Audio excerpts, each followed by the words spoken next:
All of you, this is Neha here, your course teacher, which is Weed Management, and your course number is Agro 5212.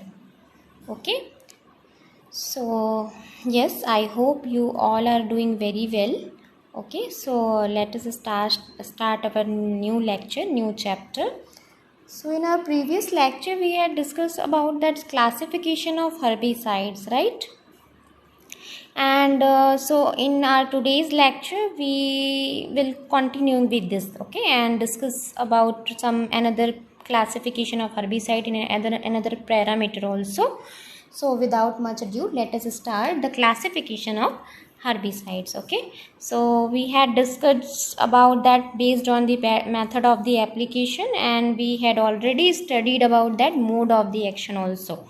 Okay, so today we will discuss about some movability and time of application and molecular structure. Okay, so we take first of them in our today's lecture is movability. So let us start.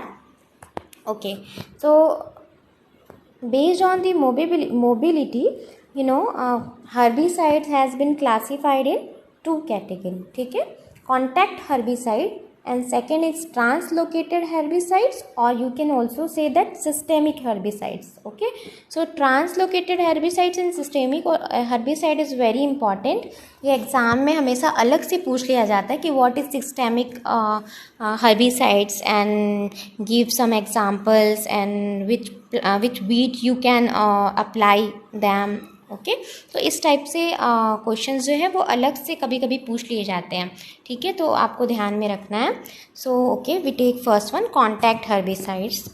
Okay, so a contact herbicides kill those plant parts with which it comes in direct contact. ठीक है, contact herbicide simply ऐसा खरपतवार नाशक जो है वो है जो कॉन्टैक्ट में आता है प्लांट पार्ट के. ठीक है, और उसको किल कर देता है. Simple is that a contact herbicide kill those plant parts with which it comes in direct contact. ठीक है, जिसके डायरेक्ट वो संपर्क में आता है उस पौधे को वो मार देता है. ठीक है, सो इसका वेरी इंपॉर्टेंट एग्जाम्पल है पैराक्वाइट. ठीक है, पैराक्वाइट जो है वो कॉन्टैक्ट हर्बिसाइड्स है.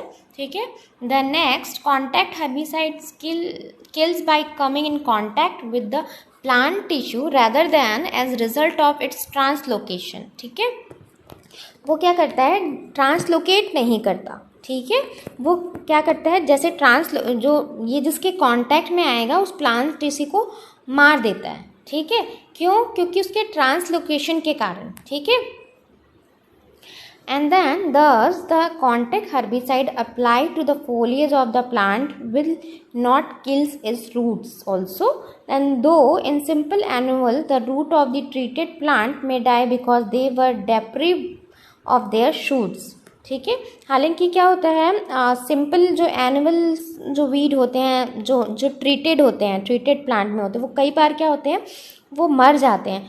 क्यों? क्योंकि उनके शूट जो है उनके शूट पे प्रभाव पड़ जाता है. तो जब उसको भोजन ही नहीं मिलेगा रूट को, तो ऑब्वियस है कि वो मर जाएगा. ठीक है, तो यही कह रहा है कि जो सिंपल एनुअल हैं, तो वो जब हम उस एनुअल वीड्स को जब हम बोलते हैं जब उसका एप्लीकेशन करते हैं तो डेप्रिव देयर शूट, तो शूट ख़त्म हो जाते हैं. ठीक है, शूट को ख़त्म कर देते हैं क्योंकि हम रूट ट्रीटमेंट करते हैं.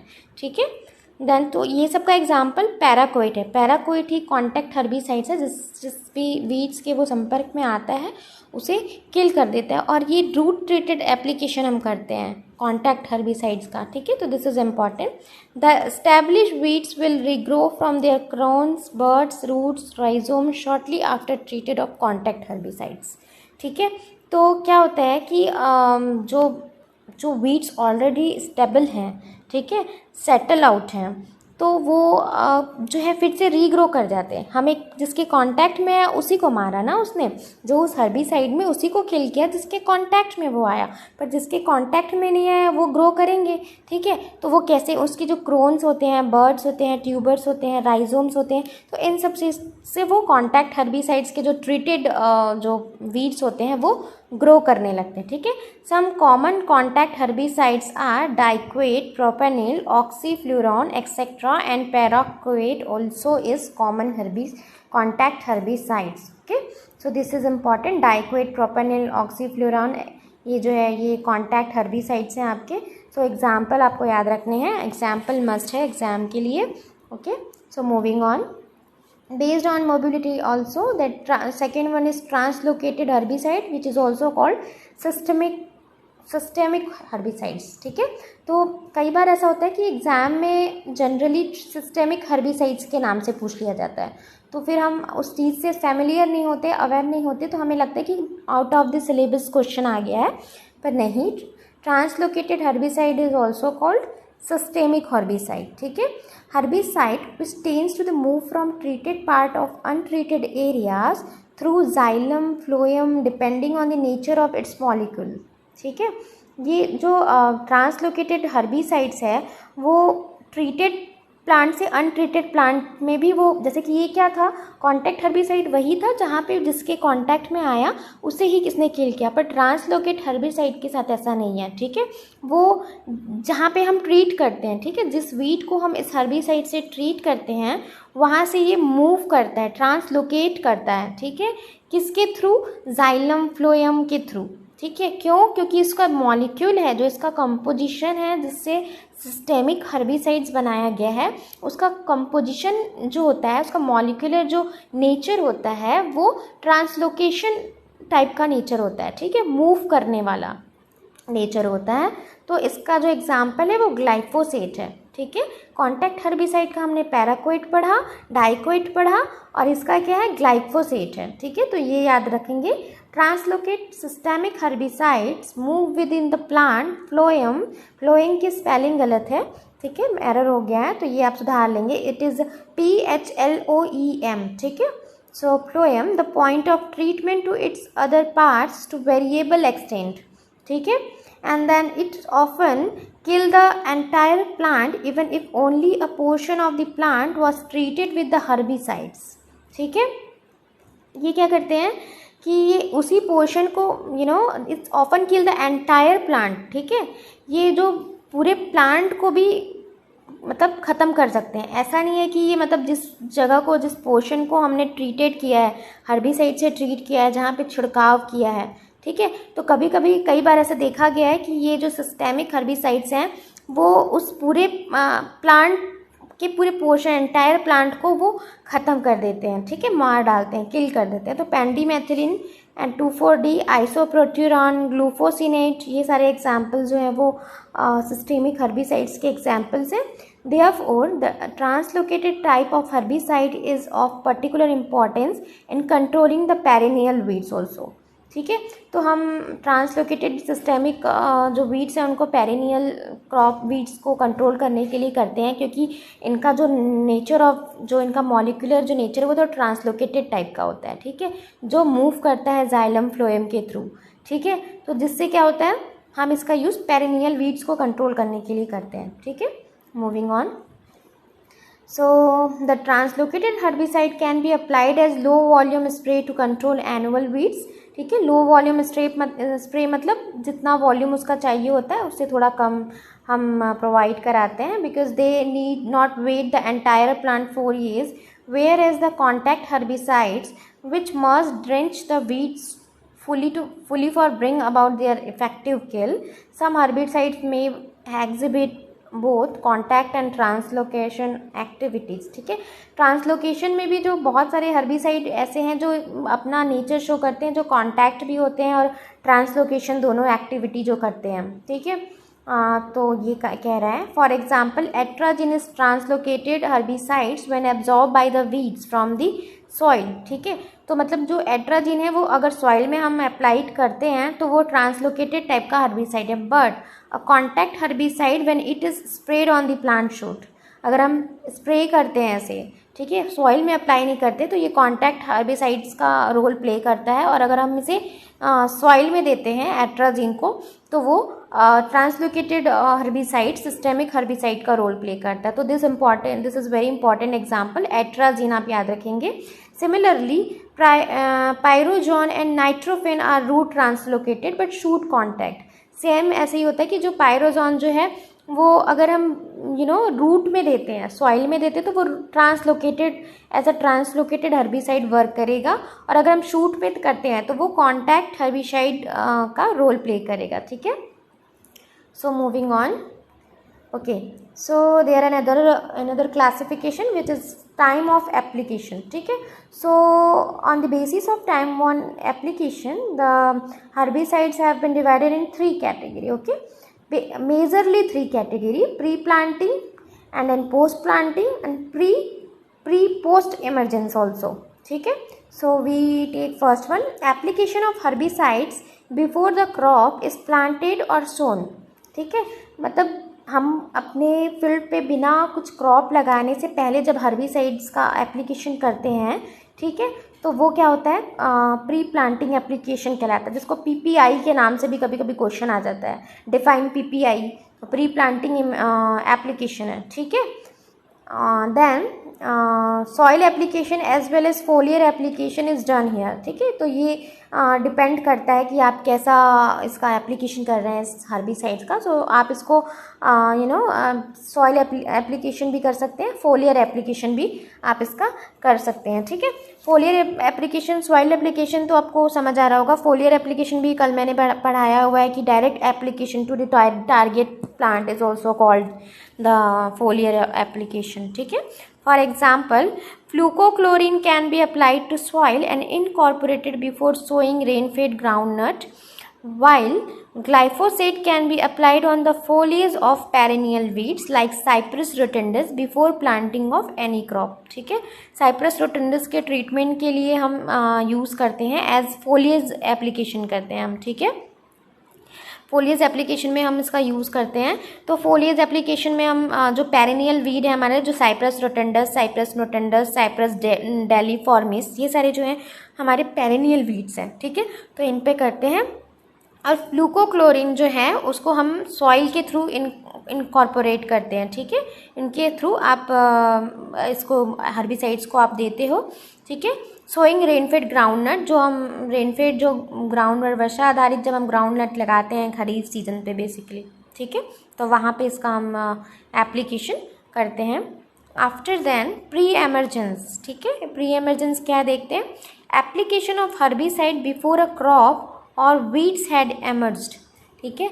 हम उस समय एप्लीकेशन करते हैं जहाँ उससे पहले जहाँ से वीड नहीं आए हुए होते हैं. ठीक है. अब जो प्री प्लांटिंग था वो क्या था, जब हमने क्रॉप नहीं लगाया है और वहाँ पे जो वीड्स हैं, मौजूद जो वीड्स हैं उनको ख़त्म करने के लिए. ओके.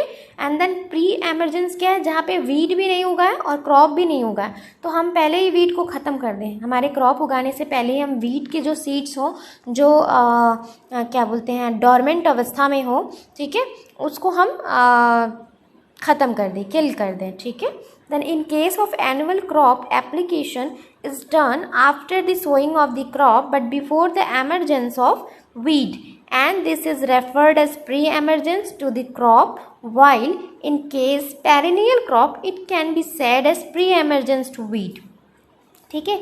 क्या होता है, अगर हम एनुअल क्रॉप में एप्लीकेशन अगर किया हमने, ठीक है, after the sowing of the crop, ठीक है, प्री एमरजेंस में तो ऐसे नहीं करते हम, क्रॉप उगाने से पहले, वीट के उगने से पहले ही कर देते हैं हम हर्बिसाइड्स का एप्लीकेशन. पर इन केस एनुअल क्रॉप्स में अगर हम एप्लीकेशन कर देते हैं आप सोइंग के बाद, ठीक है, but before the emergence of weed, ठीक है, मतलब तब वीड तो नहीं उगे आए होंगे लेकिन हमने सोइंग जरूर कर दी है. ठीक है. And this is referred as pre emergence to the crop, while in the case perennial weeds, same हम क्या करते हैं, पेरेनियल वीड्स में it can be said as pre emergence to weed. ठीक है. देखिए, इसमें प्री एमरजेंस टू क्रॉप बोलते हैं और इसमें हम बोलते हैं प्री एमरजेंस टू वीड. ठीक है. तो ये याद रखेंगे. For example, soil application by spraying of atrazine on third day after sowing. DAT का फुल फॉर्म होता है day after sowing, day after transplanting. ठीक है. DAS का फुल फॉर्म होता है डे आफ्टर सोइंग, ठीक है। So third DAT to sugar can be term as pre emergence to cane crop while soil application by spraying the same immediately after a rain to control a new flush of weeds in a intercultivation orchard can be specified as pre-emergence to weed। तो इसमें वही बताया गया है कि हम अगर किसी हर्बिसाइड्स को अगर हम क्रॉप के उगने से पहले अगर हम लगा रहे हैं तो वो डिपेंड करता है कि किस सिचुएशन में लगा रहे हैं, ठीक है। तो शुगर केन में अगर हम देखते हैं कि डे आफ्टर ट्रांसप्लांटिंग तो sugar cane can be term as pre emergence to cane, ठीक है। केन क्रॉप के लिए हम ऐसा देखते हैं कि ट्रांसप्लांटिंग के बाद हम एट्राजिन का स्प्रे करते हैं, ठीक है। लेकिन जब हम सॉइल एप्लीकेशन करते हैं, सॉइल एप्लीकेशन के थ्रू हम स्प्रेइंग करते हैं तो सेम जो है वो प्री एमरजेंस टू वीड हो जाता है, ठीक है। क्यों? क्योंकि वो क्या करता है, रेनफॉल होते हैं, रेन के फ्लश होते हैं, इन सारी चीज़ों को कंट्रोल करता है। क्या होता है, कई बार हर्बिसाइड्स का हम छिड़काव करते हैं और पानी गिर जाता है, ठीक है, तो रेनफॉल हो जाता है। तो उससे क्या होता है, जो हर्बिसाइड्स का जो केमिकल फार्मूला है, मॉलिक्यूलर स्ट्रक्चर है, वो रेन के साथ रन ऑफ हो जाता है, ठीक है।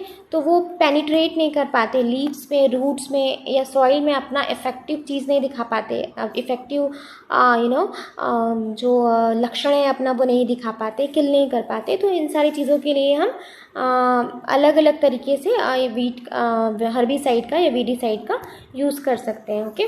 सो प्री एमरजेंस का एग्जांपल है एट्राजिन, पेंडिमेथिलिन, बूटाक्लोर, थायोबेनक्रॉप एंड प्रिटिलाकोर, ठीक है। सो मूविंग ऑन, पोस्ट एमरजेंस से हमें समझ आ रहा है कि बाद में वीड उगने के बाद में जब हम हर्बिसाइड का एप्लीकेशन करते हैं, स्प्रे करते हैं, तो वो सारी चीज़ें तो पोस्ट एमरजेंस में आता है। तो ग्लाइफोसेट, पैराक्वेट, 2,4-D जो है, नाइट्रोजन सोडियम सॉल्ट जो है वो पोस्ट एमरजेंस है। देखिए बहुत सारे जो एग्जांपल्स हैं वो रिपीट हो रहे हैं, ठीक है।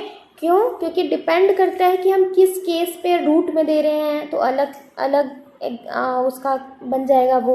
अगर हम शूट में दे रहे हैं या कॉन्टैक्ट बेसिस पे दे रहे हैं तो एग्जांपल उसके अलग हो जाएंगे।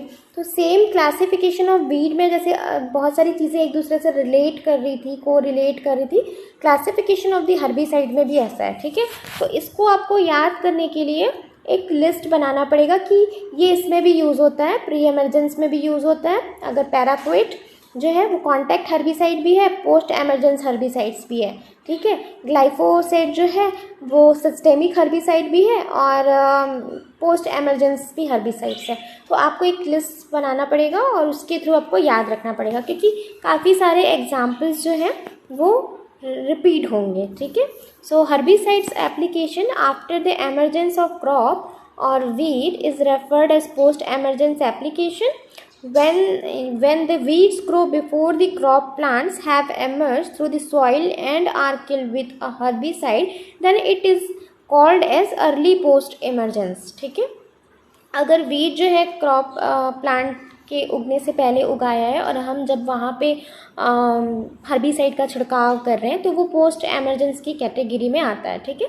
पोस्ट एमरजेंस एप्लीकेशन हम उसे कह सकते हैं। Then when the weeds grow before the crop plant, ठीक है, अगर वीड्स क्रॉप प्लांट्स के पहले उगाए, have emerge through the soil and are killed with a herbicide, ठीक है। और अगर हमने हर्बिसाइड का छिड़काव करके उसे मार दिया, क्रॉप प्लांट के पहले ही उगाया, तो उस चीज़ को हम अर्ली पोस्ट एमरजेंस कहते हैं, ठीक है। तो ये याद रखेंगे, this is important.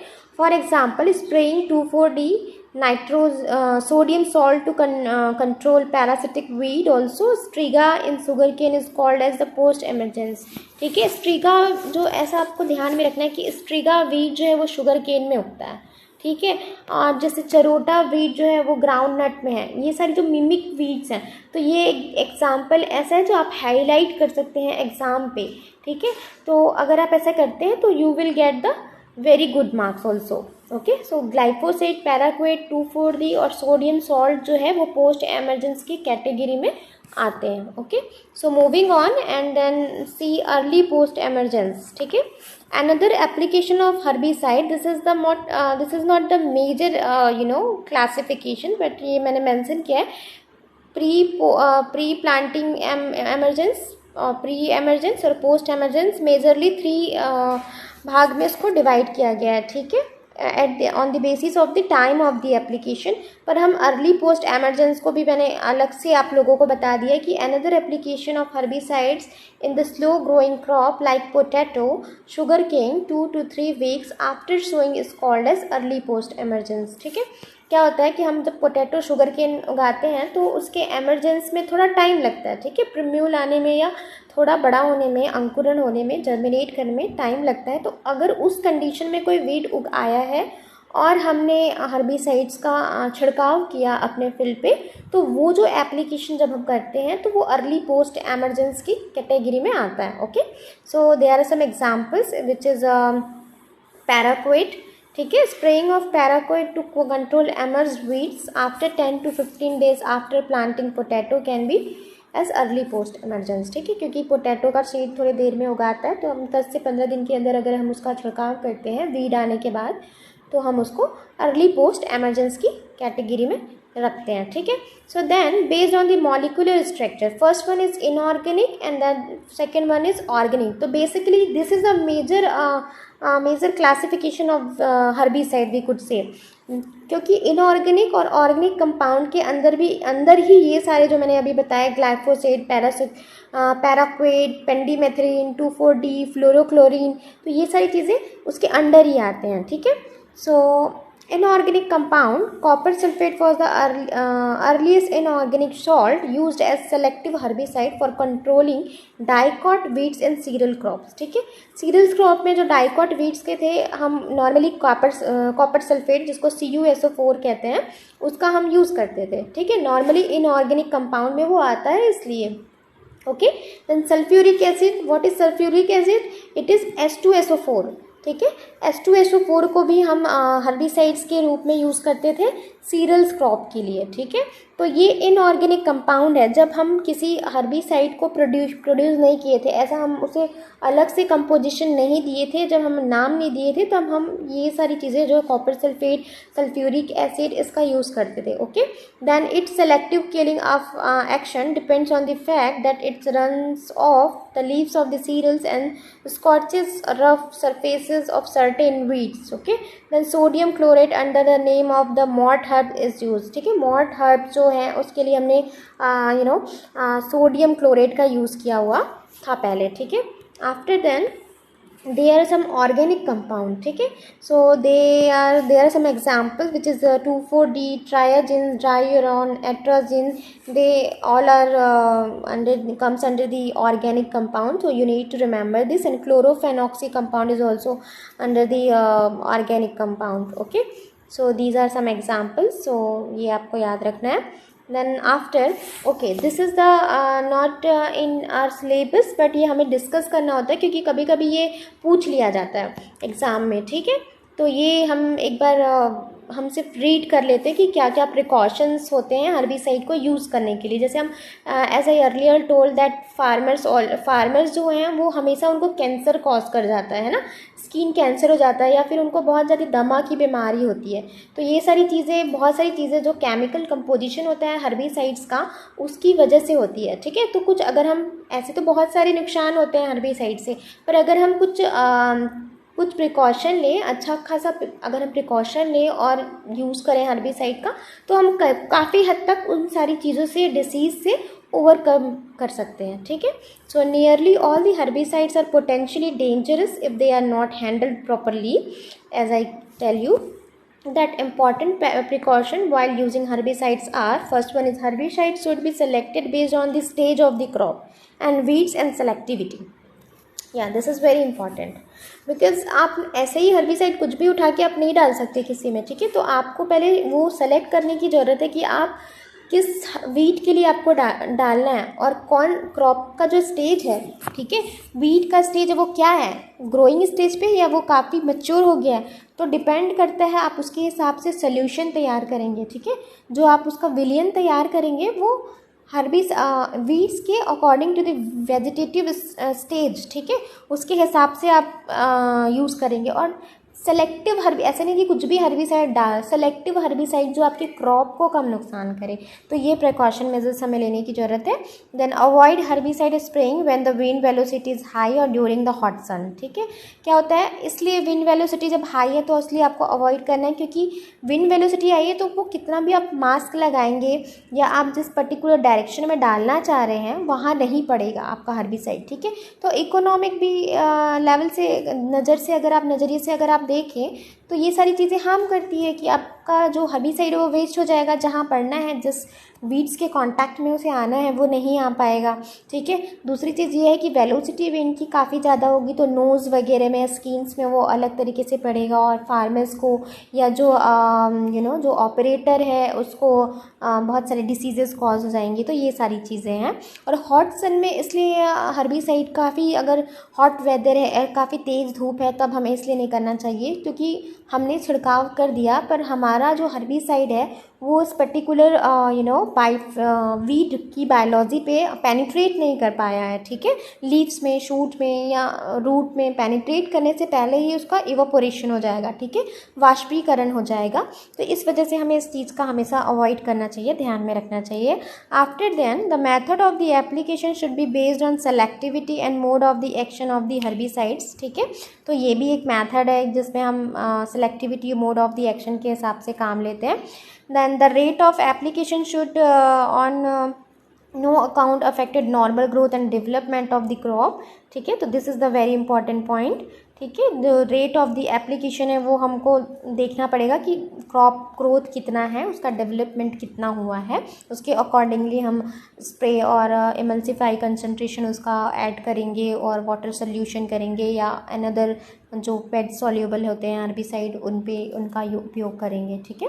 Then calibrate the spray volume carefully to fix the spray volume and speed of the application, ठीक है। तो वो जो नोज़ल वगैरह होते हैं वो एडजस्ट करना होता है कि जो आपका स्प्रे का जो वॉल्यूम है वो कितना हो रहा है, ठीक है, ज़्यादा हो रहा है, कम हो रहा है, according to your weeds condition, ठीक है। Then in the case of spraying pre emergent soil applied herbicide, spray fan should not overlap each other to avoid high concentration or chemical in certain patches, ठीक है।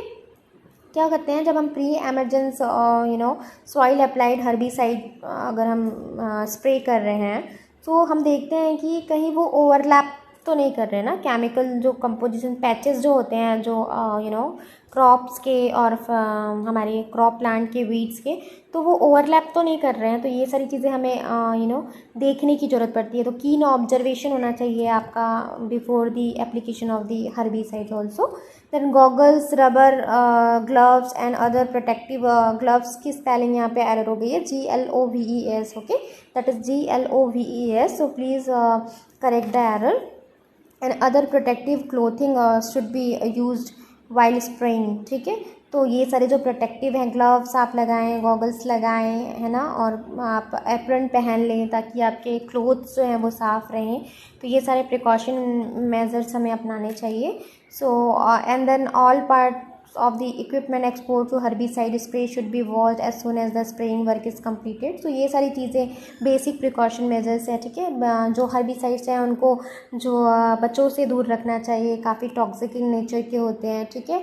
जानवरों से थोड़ा दूर रखना चाहिए, ठीक है, क्योंकि इन सारी चीज़ों का, छोटी छोटी चीज़ों का हमें प्रिकॉशन मेजर अपनाने चाहिए। तो कई बार एग्ज़ाम में पूछ लिया जाता है 2, 3, 4 नंबर का, तो इस वजह से मैंने यहाँ पे ब्रीफ में डील कर दिया है, ठीक है। सो आज के लिए बस इतना ही, ठीक है, आज के लिए इतना इनफ था। नेक्स्ट क्लास में हम नया चैप्टर फिर से स्टार्ट करेंगे। So till then take care and be safe. Thank you very much.